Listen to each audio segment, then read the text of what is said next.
I always thought my life with Clara was a quiet masterpiece, painted in soft hues of routine and trust.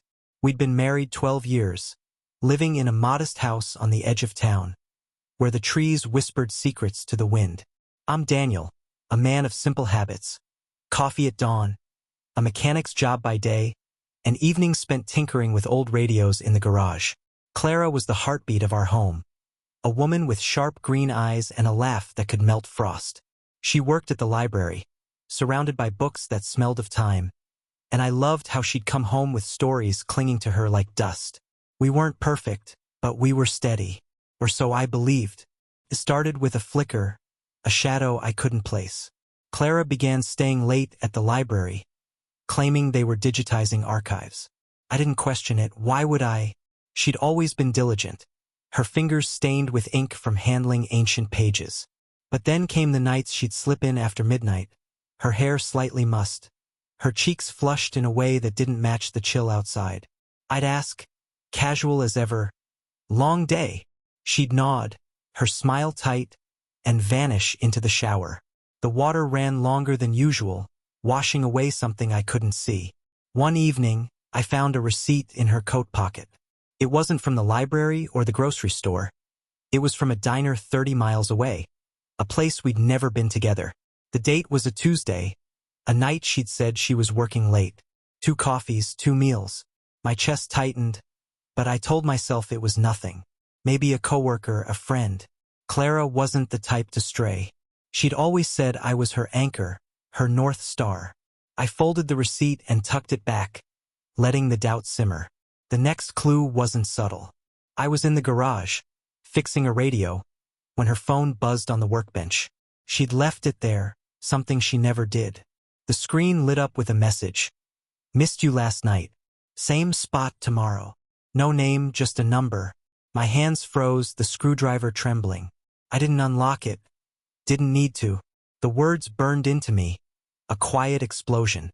I set the phone down, my pulse hammering, and waited for her to come back. When she did, she snatched it up with a nervous laugh. "Forgot this," she said, avoiding my eyes. I nodded, silent, the air between us thickening. That night I couldn't sleep.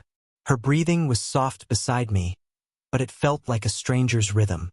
I stared at the ceiling, piecing it together. The late nights, the diner, the message. It wasn't proof, not yet, but it was a crack in the foundation. I decided to follow her the next day. Call it instinct, call it madness. I needed to know who she was meeting at that same spot. The thought of her with someone else twisted something deep inside me, something I didn't recognize. Not yet. The next day I called in sick. My boss grunted through the phone, unimpressed, but I didn't care. My truck sat in the driveway, a hulking shadow under the gray March sky. Clara left at her usual time, kissing my cheek with lips that felt too cool. "See you tonight," she said, her voice light, practiced. I watched her car disappear down the road, then grabbed my keys. The plan was simple. Tail her, stay unseen, find the truth.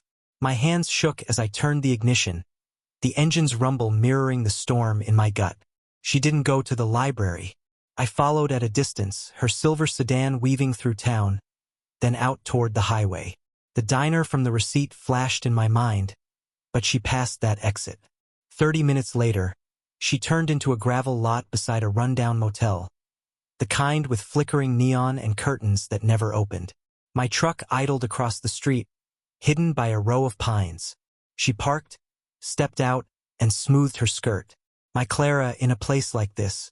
My throat tightened. A man emerged from one of the rooms. Tall, broad-shouldered, with a face I knew instantly. Tom Carver. He was a local real estate guy, always in the paper for flipping properties. We'd met him once at a charity thing Clara dragged me to. Shook his hand. Now he grinned at her, that same slick smile, and she walked to him like it was nothing. They didn't embrace, not out in the open, but the way he touched her arm, guiding her inside, said everything. The door clicked shut behind them, and I sat there, hands gripping the wheel, the world tilting. I didn't storm in, didn't scream or smash anything. I just watched, letting it sink in. My wife, my Clara, meeting Tom Carver in a motel room on a Thursday afternoon. The betrayal wasn't loud. It was quiet, deliberate, a knife sliding between ribs. I drove home, the road blurring, and parked in the garage. Her phone was still on the counter from earlier. She hadn't taken it. I unlocked it this time. Her password was our anniversary, a detail that stung now. Messages from T filled the screen. Plans, flirty little notes, a photo of her laughing in his car. My stomach churned, but I kept scrolling, memorizing every word. She came home at 8, humming like nothing had happened. "How was your day?" she asked, stirring soup on the stove. I stared at her, the woman I'd built a life with, and lied through my teeth. "Fine. Quiet." She smiled, oblivious, and I smiled back, a mask slipping into place. Revenge wasn't a word I thought of yet, but something darker was taking root. I'd always been good with my hands, fixing things, building things. Now I wondered what else they could do. The days after that were a slow unraveling. I went to work, turned wrenches, nodded at small talk, but my mind was elsewhere, spinning through what I'd seen. Clara and Tom, the motel, the messages. I didn't confront her, not yet. I needed more, needed to understand how deep this went. So I watched her, quiet as a ghost. She didn't suspect a thing, her routine unchanged. Mornings at the library, evenings pretending to be mine. But the late nights grew bolder, her excuses flimsier. "Book club," she'd say, or "inventory." I'd nod, letting her dig her own grave. I started digging too. Tom Carver wasn't hard to research. A quick search online pulled up his life like a cheap novel. Divorced, no kids, a reputation for charm and shady deals. Ex-posts from locals painted him as a smooth talker, someone who'd sell you a dream and pocket the change. I found his address, a sleek house on the hill, all glass and ego. I drove by one night, lights off, and saw his car in the driveway. No sign of Clara, but the image of them together festered in me, a wound I couldn't stop picking at. Her phone became my window. She'd leave it out sometimes, trusting I'd never look. I did every chance I got. The messages were a map of their affair. Meetings at the motel, lunches at that diner, even a weekend she'd told me she was visiting her sister. Photos too. Her in a dress I'd bought her, his arm around her waist. Each one was a punch, but I didn't flinch. I saved them, screenshots piling up in a hidden folder on my laptop. Evidence, I told myself. For what, I wasn't sure yet. At home, I played the part. Kissed her goodnight, ate her dinners, laughed at her stories. She didn't notice the edge in my voice, the way my eyes lingered. I started losing sleep, lying awake while she dreamed beside me, her face peaceful in a way that mocked me. I'd slip out to the garage, the radio's forgotten, and sit there, hands idle, plotting. Revenge wasn't a plan yet, just a feeling, raw and jagged, clawing its way up. Then came the night that broke something. She said she was meeting a friend, left at 7. I followed again, truck rumbling through the dark. The motel again. Tom's car. Her silhouette in the window, curtains half drawn. Parked, watched, waited. An hour later, they stepped out, her hair tangled, his hand on her back. She laughed. My Clara's laugh, bright and alive, for him. I drove home, hands steady now, the chaos inside me hardening into something cold. It was time to act. I didn't sleep that night. The garage became my sanctuary. The hum of the fluorescent lights, a steady pulse against the storm in my head. Clara came home at midnight, her usual routine. A quick hello, a shower, bed. I sat there, tools spread out, staring at a half-built radio I'd never finish. My hands itched to do something, break something maybe, but I held back. Rage was useless without direction. I needed a plan, something cruel, something that'd make her feel what I felt. And Tom, he'd get his share too. The next morning, I called a guy I knew, Eddie, a mechanic with a side hustle in less than legal favors. We met at a diner, not hers, one on my side of town. Eddie was a wiry man, all tattoos and sharp eyes, someone who'd seen worse than my story. I slid him a coffee and told him everything, voice low, steady. He didn't blink, just sipped and nodded. You want proof or payback? He asked. Both, I said. He grinned, a crooked thing, and promised to dig into Tom Carver. Guys like him always got dirt, he said. I trusted him to find it. Clara noticed nothing. She floated through our days, her lies a second skin. I started leaving traps, small tests to see how far she'd go. A fake work trip. Gotta head out of town tomorrow, back Sunday. Her eyes lit up, too quick, and she nodded. I'll manage, she said. I didn't go anywhere. Just parked down the street, watched her leave that night, straight to the motel. Tom was there, waiting. I took photos, my phone's click, a quiet vow. She came home Sunday, all smiles, asking how my trip was. Fine, I lied, mirroring her game. Eddie called Monday. Carver's a gold mine, he said. Tax evasion, a shady loan scheme, even a restraining order from an ex, enough to bury him. Eddie added, if you play it right. I thanked him, mind racing. Tom's ruin was one piece. Clara's was another. I started small, her library job. I knew her boss, Margaret, a stern woman who liked me. I dropped by, casual, mentioned Clara's late nights with concern. Margaret frowned, said Clara hadn't worked late in months. I feigned surprise, planting the seed. Let her explain that one. At home, I turned colder. Not obvious, just enough to unsettle her. Short answers, no smiles. She asked once, you okay? I shrugged, said work was rough. She bought it, but I saw the flicker in her eyes. Guilt, maybe, or fear. Good. Let her squirm. The real move was brewing, something bigger, something that had hit them both where it hurt. I wasn't ready to show my hand, but the pieces were falling into place. A week later, the plan took shape. Eddie handed me a folder. Tom's life in black and white. Bank records, emails, a burner phone linked to shady deals. Enough to tip off the cops, maybe the IRS. I kept it locked in my toolbox, a loaded gun waiting for the right moment. But Tom was only half the equation. Clara's betrayal cut deeper, her lies a personal wound. I wanted her to feel exposed, stripped bare like I'd been. And I knew how. Her library job was her pride, her little kingdom of order. I'd already nudged Margaret, but now I went further.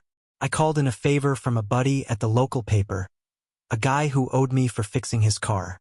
Run a story, I said.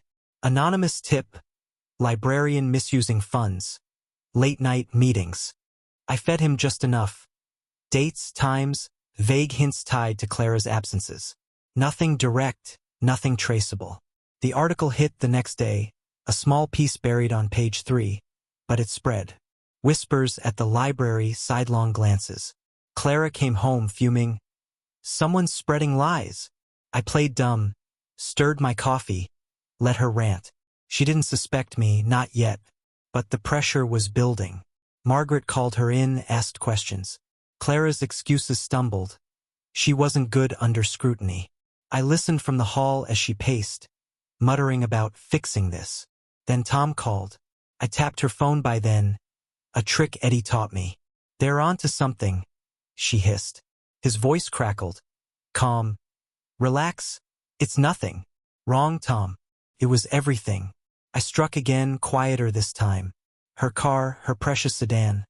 I drained the oil, just enough to seize the engine on her next drive. She'd think it was bad luck, not sabotage. It died 2 days later, stranding her on the highway. I towed it, played the helpful husband, but the repair bill hit her savings hard. She didn't know I'd already siphoned half our joint account, moving it to a new one she couldn't touch. Little cuts, bleeding her dry. By Friday, she was fraying, snapping at me, jumping at shadows. Tom was next. I mailed his folder to the sheriff and signed, with a note, check Carver's books. I didn't need to see the fallout to know it'd stick. That night, Clara left again, motel-bound. I didn't follow. I sat in the garage, hands steady, and smiled. The real revenge was coming, and they'd never see it. Clara's world was crumbling, and I was the quiet architect of it all. The library scandal grew legs. Margaret suspended her pending an audit, her face pale as she stammered through excuses on the phone.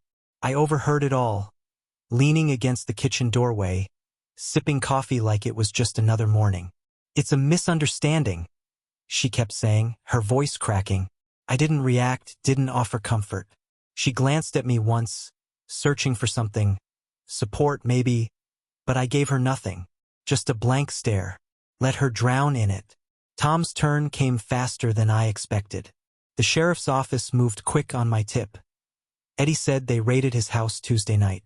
I didn't see it myself, but the paper ran a blurb. Local realtor questioned in financial probe. No details yet, just enough to stain his name. I pictured him sweating in that glass palace of his. Phone buzzing with panicked clients. Good. Let him twist. Clara didn't mention it, but her phone lit up with his calls, ignored, for now. She was too busy scrambling to save herself. I kept the pressure on her, subtle but relentless. Her car was still in the shop, my doing, and I forgot to pick up her dry cleaning, leaving her in wrinkled clothes for a meeting with Margaret. She snapped at me that night. "Can't you do one thing right?" I shrugged, said, "Been busy." Her eyes narrowed, but she didn't push. She couldn't afford to, not with the ground shifting under her.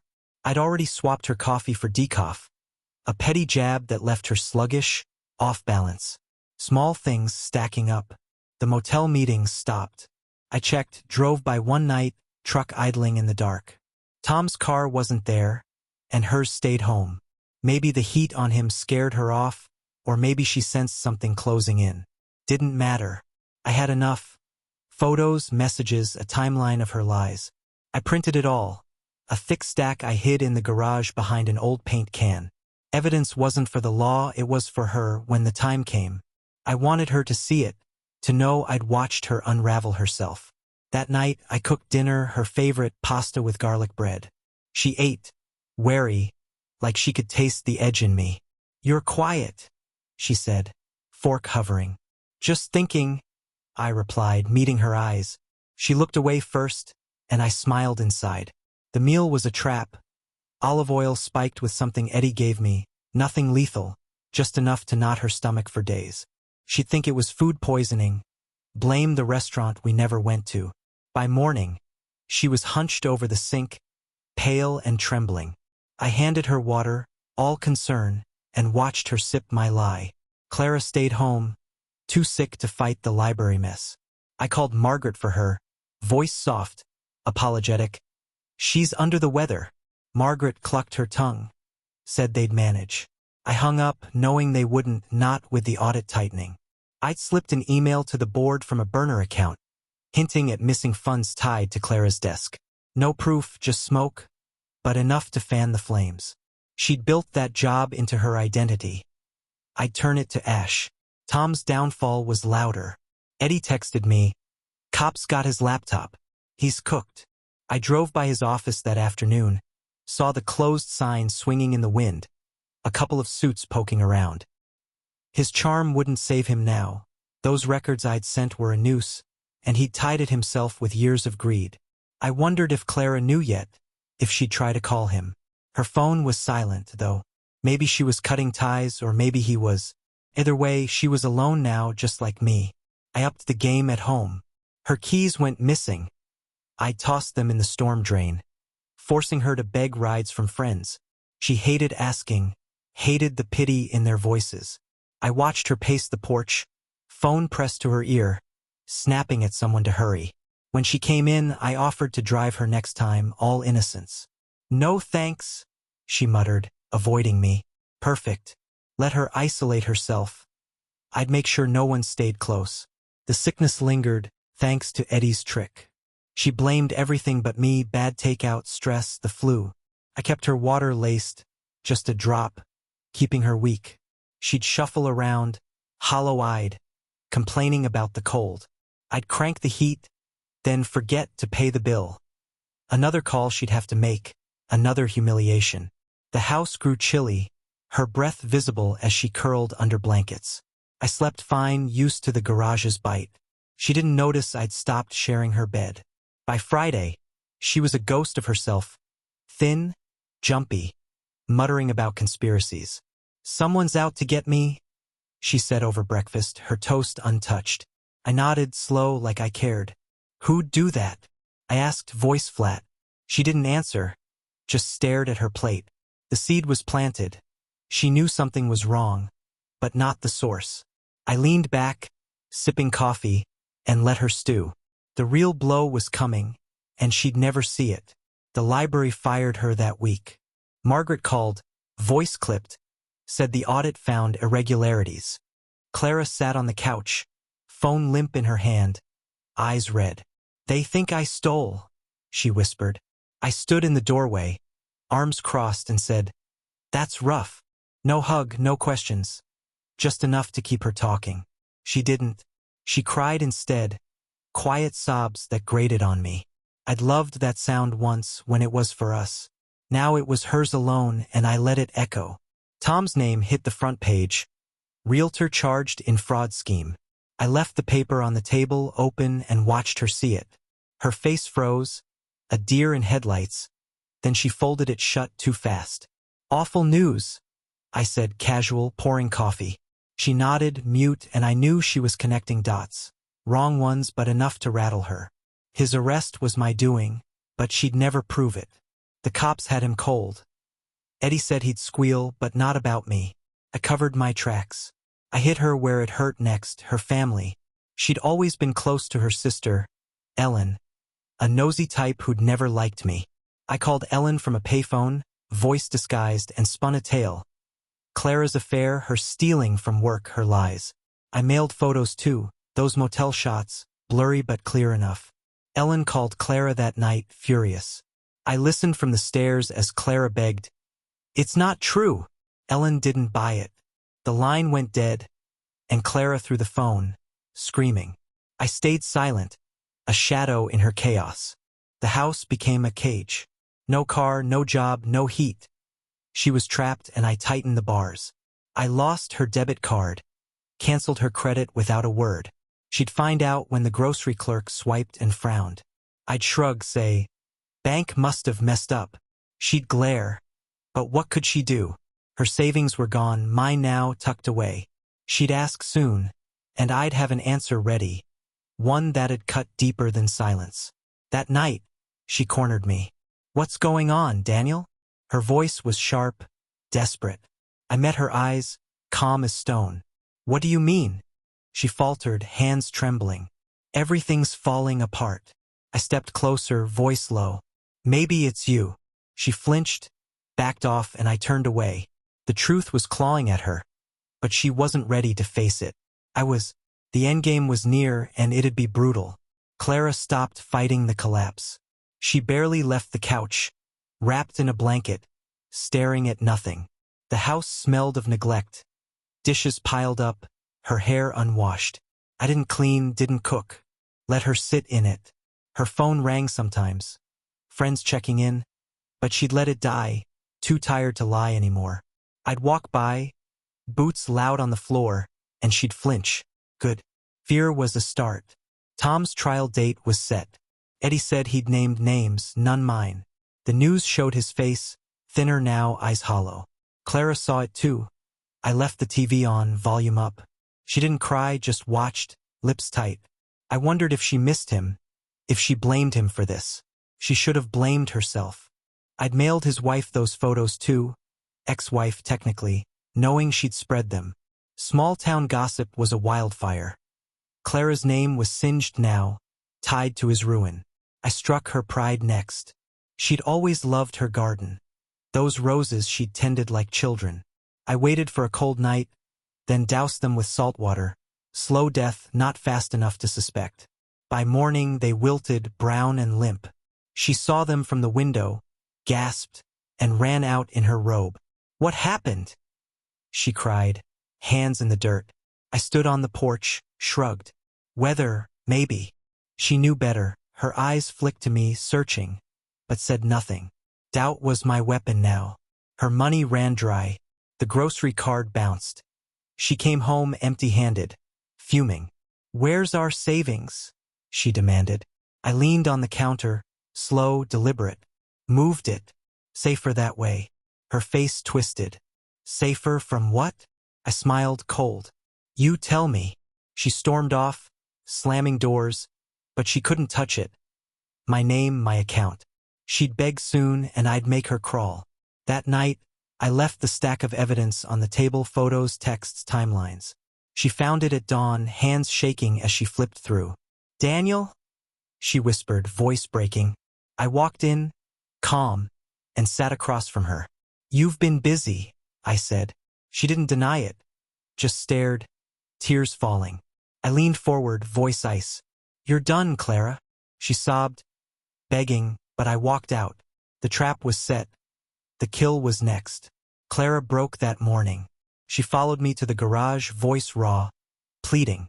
I'm sorry, Daniel, please, let's talk. I didn't turn, just kept sorting tools, metal clinking. Talk's over, I said, flat. She grabbed my arm. I shook her off, hard. She stumbled, caught herself on the workbench, and cried harder.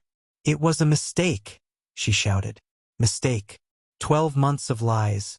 A year of her choosing him over me, and she called it that. I faced her, eyes cold. You don't get to decide what it was.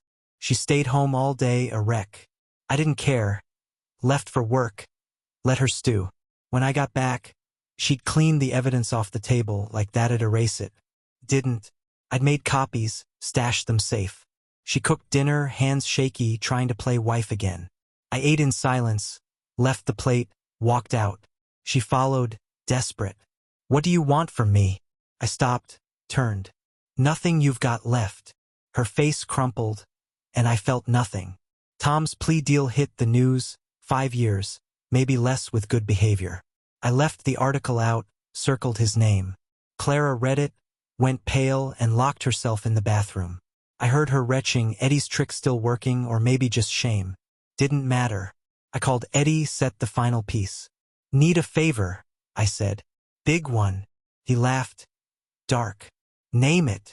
I did, and he agreed. Clara wouldn't see it coming. Neither would Tom. Next day I packed a bag. Slow, loud, so she'd hear.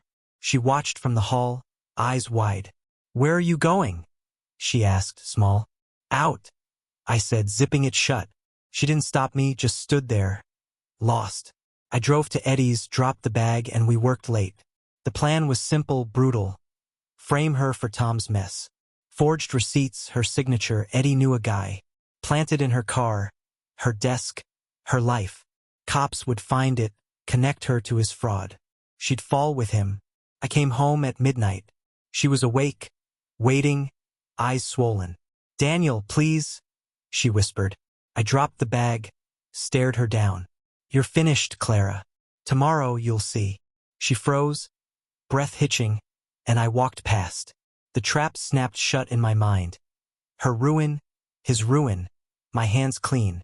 Revenge wasn't loud. It was this cold and final, a blade she'd feel for years. Morning came sharp and gray, the kind of light that cuts through curtains and hope alike. Clara was up before me, hovering in the kitchen, her hands wrapped around a mug she didn't drink from. I walked in, boots heavy on the tile, and she flinched. Daniel? She started, voice thin. Can we? I cut her off with a look, cold and final. No, she shrank back, the mug trembling, and I poured my coffee like she wasn't there. The air was thick with her fear, and I breathed it in. Eddie had done his part overnight. The forged papers, receipts, bank slips, a trail tying Clara to Tom's schemes were ready. I'd slipped some into her car before dawn, tucked others in her old work bag, still stuffed with library junk. The cops would get an anonymous call soon, a tip about her involvement. Eddie's guy had mimicked her signature perfectly. It'd hold up long enough to drag her down. She'd have no alibi, no defense. I sipped my coffee, slow, imagining her in cuffs. She tried again, softer. I know I hurt you. I'll fix it. Fix it. Like a broken radio, like a dented fender. I set the mug down, leaned close. You don't fix this, Clara. You live with it. Her eyes widened, tears spilling, but I turned away. The phone rang, her phone, buzzing on the counter. She didn't move, just stared at it like it'd bite. I picked it up, saw unknown, and answered. Yeah. A pause. Then a man's voice, gruff. "Mrs. Carver?" I smirked, handed it to her. "For you."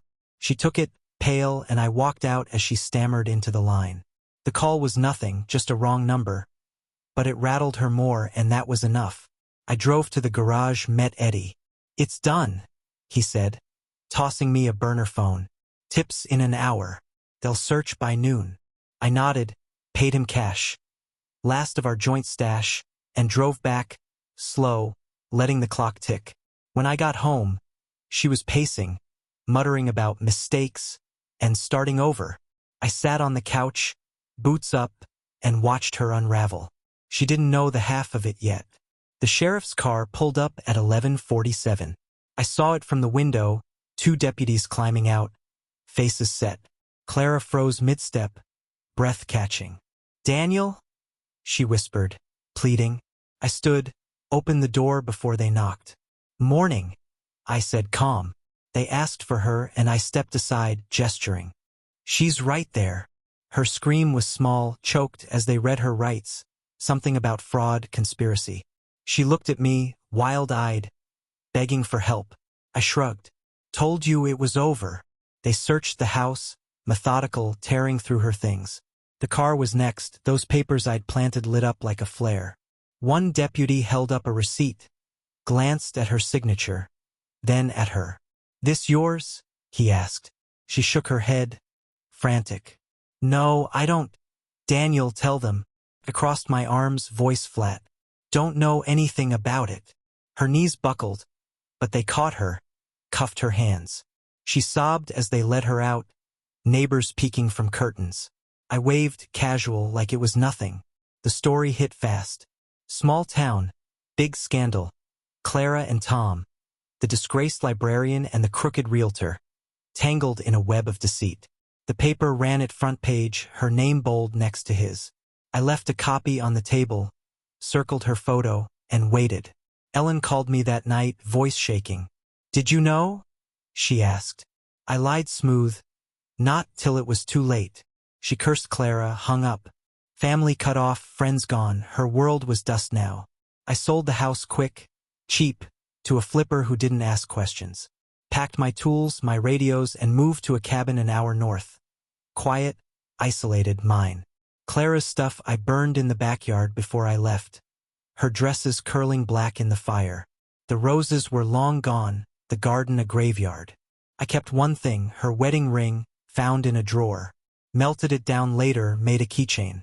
A trophy, maybe, or a reminder. She called from jail 2 days later, collect. I accepted, curious. "Daniel, please," she begged, voice hoarse. "I didn't do this. I swear. It's a setup." I let her talk, her pleas a broken record, then cut in. "You did plenty, Clara. This is just the bill." She choked, asked why. "You know why," I said, and hung up. The line went dead, and I felt lighter than I had in months. Tom got his too. Sentencing came fast, 7 years, no deal after all. Eddie said he'd cracked in lockup, blamed everyone but himself. I mailed him a photo from the motel, Clara's face clear, no note. Let him stew on that behind bars. They'd both rot, separate cages, no way out. I leaned back in my new chair, the cabin's silence wrapping around me, and smiled. It was done. Weeks passed, and the echoes faded. Clara's trial loomed, but I didn't care. Her lawyer's pleas of innocence were noise to me. The evidence stuck. Eddie's work was tight. She'd get years, maybe less than Tom, but enough to break her. I settled into the cabin, the woods a shield between me and the wreckage I'd left. My hands stayed busy, radios again, fixing what I could control. The past was a shadow, but I kept it close, a cold comfort. Mail came sparse up here, but one letter slipped through, her handwriting, shaky. I opened it, expecting more begging. Instead, it was short. "I know it was you." "Why?" No tears, no apologies, just that. I burned it in the stove, watched the flames eat her words. Why? Because she'd carved me open, left me hollow, and thought I'd stay that way. I wrote no reply. Silence was my answer, sharper than anything I could say. The town moved on. Eddie called once, said Clara's name was a punchline now, Tom's a warning. You're a ghost down here, he added, laughing. Good. I didn't need their eyes, their whispers. The cabin had no neighbors, no noise. Just me and the trees. I hunted sometimes, cooked over a fire, lived simple. Her ring hung on my keys, glinting when I drove. Piece of her twisted into mine. I checked the news one day, bored. Clara's trial had started. Prosecution tore her apart. Her lies laid bare. Witnesses from the library, bank records, even Tom's testimony pointing fingers. She took the stand, claimed a frame-up, but her voice cracked. The jury didn't buy it. Guilty, 5 years. I shut the laptop, poured a drink, toasted the empty room. She'd feel every day of it, every cold night, like I'd felt her betrayal. Nights got long up here, but sleep came easier now. No dreams of her, just dark, quiet rest. Revenge wasn't joy, it was weight lifting, a wound scabbing over. I'd built it slow, piece by piece, and it held. She'd never know the full scope, never see my hands in every shadow. That was the beauty of it. Her ruin was hers alone, and I walked free. Spring crept in, thawing the woods, but I stayed cold inside. Clara's sentence was final, no appeals, no mercy. Eddie sent a clipping. Her mugshot, eyes sunken, hair limp. I pinned it to the cabin wall, a quiet mark of victory. Tom's time stretched too. Parole denied. Another year tacked on. They'd rot separate, but I liked thinking their thoughts crossed, each blaming the other while I faded from the picture. I got a dog, a mutt from a shelter, big, scarred, quiet like me. Named him Bolt, for the way he'd run if I let him. He slept by the fire, guarded the door, kept the silence honest. I didn't need much else. Work came from a garage nearby, cash jobs, no questions. The town down there didn't know my name, didn't care. Clara's ring rattled on my keys, a faint clink when I drove, and that was enough of her. One night, a storm hit, wind howling, rain like fists on the roof. Power flickered, and I sat by candlelight, Bolt at my feet. Thought of her then, unbidden, jail cell, thin mattress, no sky. Did she scream at night? Did she whisper my name? I hoped so. Hoped it gnawed at her, the why she'd never solve.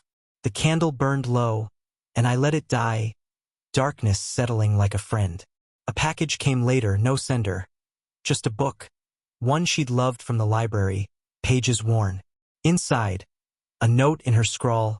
I'm sorry. I laughed, sharp, and tossed it in the fire. Sorry didn't undo a year of lies, didn't unmake the motel, the laughs she gave him. Bolt watched the flames, head tilted, and I scratched his ears. She's gone, boy, I said. He huffed, agreeing. I drove past the old house once, months later. New owners, fresh paint, kids in the yard.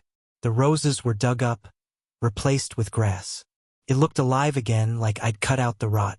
I didn't stop, just kept going, the road stretching north. Clara and Tom were echoes, fading with every mile. I'd built my revenge, watched it bloom, and now it was done. The cabin waited, and I was whole. A year turned over, March again, the air crisp like it was when I'd started breaking them. I'd heard Clara was quiet in prison. Kept to herself, no fights, no friends. Tom was louder, got a shiv in the leg for mouthing off. Eddie relayed it all, amused, but I didn't need updates. They were footnotes now, ink drying on a story I'd finished. The cabin was home, Bolt my shadow, and the radios hummed when I wanted them to. I sold her car finally, scrap metal not worth fixing. The cash bought a new rifle, something to hunt with when the season turned. Her name came up once. A guy at the garage asking if I'd known that librarian lady. I shrugged, said, heard of her, and changed the subject. He didn't push. People forget fast when the scandal's cold, and I liked it that way, my hands clean, my life mine. Nights stayed simple. Fire crackling, Bolt snoring, a drink in hand. I'd think sometimes, not of her, but of the weight I'd carried, the betrayal, the rage. It was gone now, burned out in the slow fire of what I'd done. I'd taken everything. Her job, her family, her freedom, her pride. Tom's too, his empire, his swagger, all dust. They'd live with it, breathe it, while I walked the woods free. One morning, I found a deer skull in the trees, picked clean by time, hung it above the door, a quiet monument. Not to them, to me, to the man who'd built a trap and walked away. Clara's ring stayed on my keys, a glint I'd catch sometimes, but it didn't sting anymore. It was just metal reshaped like me. The sun set red that night, bleeding over the pines. I stood on the porch, bolt beside me, and watched it fade. No guilt, no ghosts, just the wind, the dark, and the life I'd reclaimed. They'd betrayed me, carved me hollow, but I'd filled it with something sharper. Revenge wasn't loud or fast. It was a slow, cruel bloom, and it was perfect. I turned inside, shut the door, and let the silence hold me.